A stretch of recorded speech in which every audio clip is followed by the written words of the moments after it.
ये न्यूज़ उसी दौरान की है जिसमें ये बताया गया कि सुभाष चंद्र बोस की मृत्यु हो गई।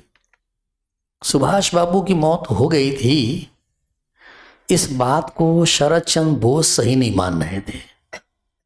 शरद चंद्र बोस के अलावा सुभाष के परिवार के कुछ और लोग भी थे जो इस मुद्दे पर बटे हुए थे, जो ये कह रहे थे कि नहीं, सुभाष बाबू की मौत नहीं हुई है, जापानियों ने ये सब मुद्दा छेड़छाड़ किया है। सुभाष बाबू की मौत हो गई थी कि नहीं हो गई थी, इसके लिए ये आयोग गठित किए गए। पहला आयोग आप देख रहे हो 1946 में, ये फिगेस रिपोर्ट है। फिगेस ने यही पाया कि सुभाष बाबू 18 अगस्त 1945 को प्लेन क्रैश में उनकी डेथ हो गई थी। तो उन्होंने कह दिया कि नहीं साहब, वो जो है वो अस्थियां जो उनकी हैं वो सुभाष बाबू की हैं, उनकी डेथ हो गई थी। 1956 में वही शाहनवाज खान पैनल गठित किया गया। यही शाहनवाज खान आईएनए वाले, लाल किले पे तिरंगा झंडा फहराने वाले। तो शाहनवाज खान ने जो है इस बात को देखा। इनके साथ 2 मेंबर थे जो कह रहे थे कि सुभाष की डेथ हो गई थी। इन्होंने माना सुभाष की डेथ हो गई थी, लेकिन सुभाष के भाई थे सुरेश, उन्होंने नहीं माना। उन्होंने कहा नहीं, नेहरू के दबाव पे ये लोग कह रहे हैं कि सुभाष की डेथ हो गई थी। अब ऐसा था कि नहीं था, इस बात के लिए जीडी खोसला पैनल, ये पंजाब हाई कोर्ट के चीफ जस्टिस थे रिटायर्ड, उनकी अध्यक्षता में एक पैनल बना। और इनका कहना है कि जो लोग डिनाई कर रहे हैं कि सुभाष की मौत प्लेन क्रैश में नहीं हुई, वो राजनीतिक कारण से डिनाई कर रहे हैं। खोसला पैनल कह रहा था कि डेथ हो गई थी। खोसला पैनल जब इंट्रोगेट कर रहा था, लोगों से बातचीत कर रहा था, तो कुछ ये एविडेंस मिले। क्या सर्वपल्ली राधाकृष्णन, जो पहले वाइस प्रेसिडेंट थे फिर प्रेसिडेंट भी बने, वो नेताजी से मास्को में मिले थे।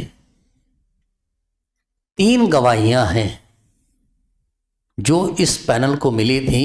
एक टैक्सी ड्राइवर था, एक प्राइमरी स्कूल टीचर था जो जबलपुर में था, और एक टाइपिस्ट था मेरठ का, जिससे जीडी खोसला ने बातचीत की। और इन लोग का कहना था कि सुभाष बाबू जो है वो रशिया चले गए थे।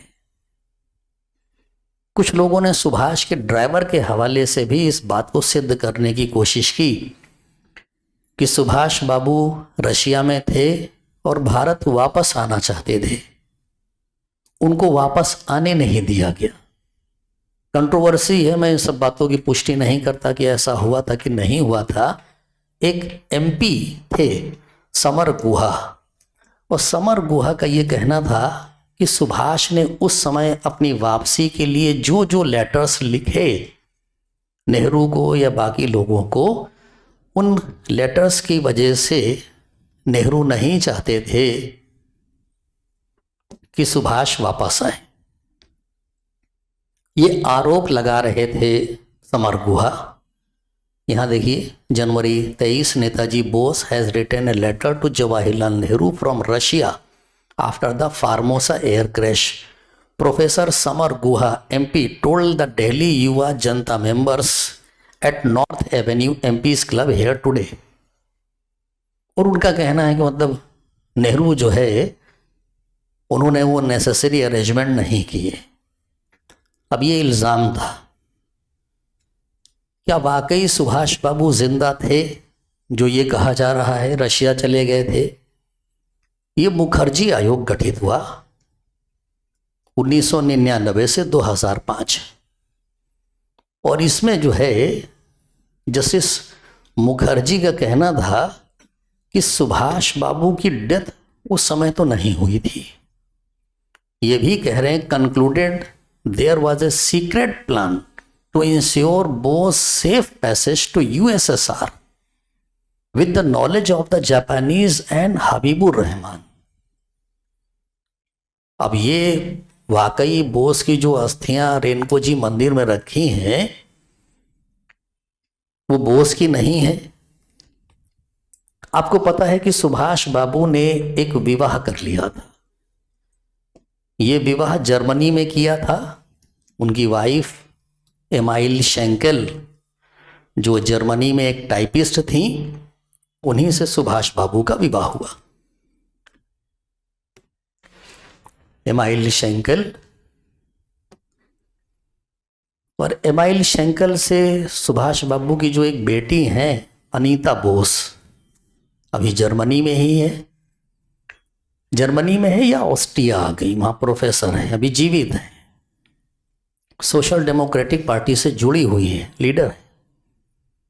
अनीता बोस भी ये कोशिश कर रही हैं कि जापान के रेनकोजी मंदिर से सुभाष की अस्थियां आ जाएं और ये सिद्ध हो जाए उसके डीएनए फिंगरप्रिंटिंग से कि सुभाष बाबू उसके बाद जीवित थे कि नहीं थे। सुभाष जीवित थे या नहीं थे, इन बातों को लेकर ये फोटो भी एक अफवाह का विषय है। जवाहरलाल नेहरू की डेथ के समय एक आदमी नेहरू की डेड बॉडी के पास खड़ा है जो हूबहू सुभाष है। क्या सुभाष इंडिया आए थे? कुछ लोग कहते हैं सुभाष इंडिया आए थे और फैजाबाद में रह रहे थे। फैजाबाद में अज्ञातवास कर रहे नेता सुभाष चंद्र बोस नहीं रहे, ऐसा एक न्यूज़पेपर ने छापा भी था। तो क्या सुभाष वहां पर थे, एक बाबा के तौर पे रह रहे थे? लेकिन नेताजी के करीबी लोग कहते हैं कि वो नेताजी नहीं थे। फैजाबाद में एक बाबा को सुभाष माना जाता था। उनकी कई तस्वीरें सुभाष जैसी मिलती जुलती बना के दिखाई भी जाती हैं। 2005 वाले मुखर्जी आयोग ने एक बात ये कही जो सही है कि सुभाष उस समय जीवित थे कि नहीं थे, निश्चित रूप से अब जीवित नहीं है, इसलिए आगे से पैनल न गठित किया जाए। सुभाष जीवित थे ये बात भारतीय सोर्सेस से अलग एक पाकिस्तानी सोर्सेस से भी पता चलती है। पाकिस्तान क्रिकेट बोर्ड के चेयरमैन कभी हुआ करते थे शहरयार खान। उन्होंने एक किताब लिखी थी और अपनी किताब में उन्होंने पाकिस्तान के किसी मिलिट्री सरदार के हवाले से ये बताया था कि जब सुभाष प्लेन से भागे थे तो वो व्यक्ति भी सुभाष के साथ प्लेन में था, और उस व्यक्ति ने बताया था शहरयार खान को कि मैं और सुभाष दोनों लोग पैराशूट से कूद गए थे, और उसका कहना है कि मैंने हिमालय पे सुभाष को सुरक्षित उतरते हुए देखा था। अब नेताजी से जुड़ी हुई गोपनीय फाइलें और भी बहुत सारी हैं।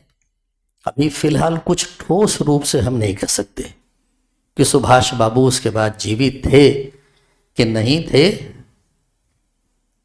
ठीक, अब ये वाला मामला है आपके पास में, बाकी डिसीजन आप कर लें भाई कि सुभाष बाबू जीवित थे कि नहीं थे। अब एग्जाम की तैयारी को और बेहतर करने के लिए हमारे चैनल को लाइक, शेयर और सब्सक्राइब करना ना भूलें।